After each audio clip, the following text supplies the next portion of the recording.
Hello everyone, welcome back to my YouTube channel. आज हम सरस्वती पांडे और गोविंद पांडे की पुस्तक हिंदी भाषा एवं साहित्य का वस्तुनिष्ठ इतिहास पढ़ेंगे। अगर आपको मेरी वीडियो अच्छी लगे, वीडियो को लाइक करें और चैनल को सब्सक्राइब करें। पिछली वीडियो में हमने रीतिकाल और आदिकाल के नामकरण के बारे में पढ़ा था और आज हम पढ़ेंगे आदिकाल के बारे में।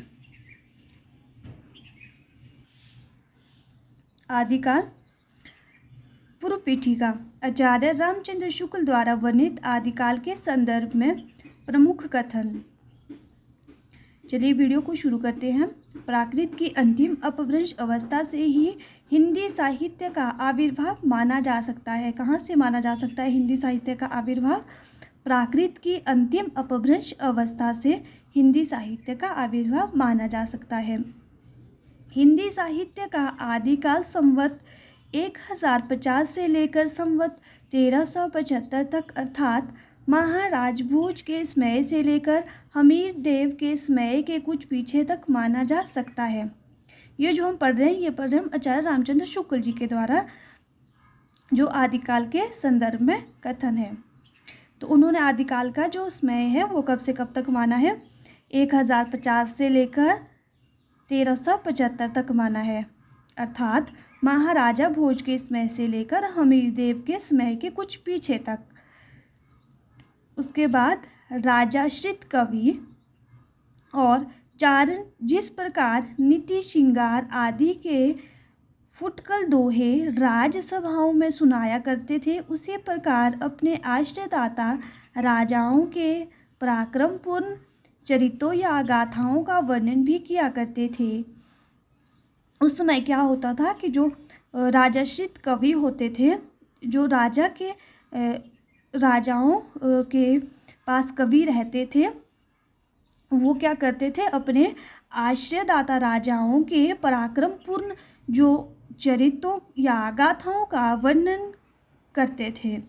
यही प्रबंध परंपरा रासों के नाम से पाई जाती है, जिसे लक्ष्य करके इस काल को हमें वीरगाथा काल कहा है।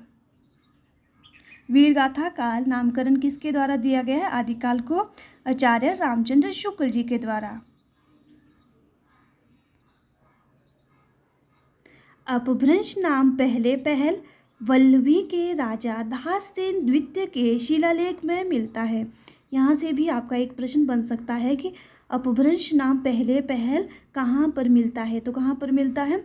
वल्लभी के राजा धारसेन द्वितीय के शिलालेख में मिलता है, जिसमें उसने अपने पिता गुहसेन विक्रमी संवत 650 के पहले को संस्कृत, प्राकृत और अपभ्रंश तीनों का कवि कहा है। धारसेन ने अपने पिता को क्या कहा है? कि वे संस्कृत, प्राकृत और अपभ्रंश तीनों के कवि थे। सिद्धों की उद्धृत रचनाओं की भाषा देश भाषा मिश्रित अपभ्रंश या पुरानी हिंदी की काव्य भाषा है। पुरानी हिंदी की व्यापक काव्य भाषा का ढांचा शौरसेनी प्रसूत अपभ्रंश अर्थात ब्रज और खड़ी बोली पश्चिमी हिंदी का था। आध्यात्मिक रंग के चश्मे आजकल बहुत सस्ते हो गए हैं। उन्हें चढ़ाकर जैसे कुछ लोगों ने गीत गोविंद के पदों को आध्यात्मिक संकेत बताया है, वैसे ही विद्यापति के इन पदों को भी। जो ये लाइंस हैं ये बहुत ही महत्वपूर्ण हैं।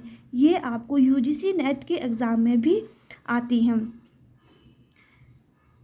तो ये किसने कही थी? आचार्य रामचंद्र शुक्ल ने। और किसके विषय में उन्होंने कहा था? कि उन्होंने ये विद्यापति के लिए कहा था, कि जो विद्यापति की जो पदावली है उसके लिए उन्होंने ये बात कही थी।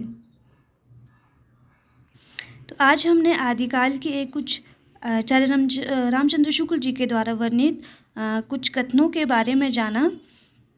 कल हम आदिकाल की महत्वपूर्ण पंक्तियों के बारे में पढ़ेंगे। अगर आपको मेरी वीडियो अच्छी लगे, वीडियो को लाइक करें, चैनल को सब्सक्राइब करें।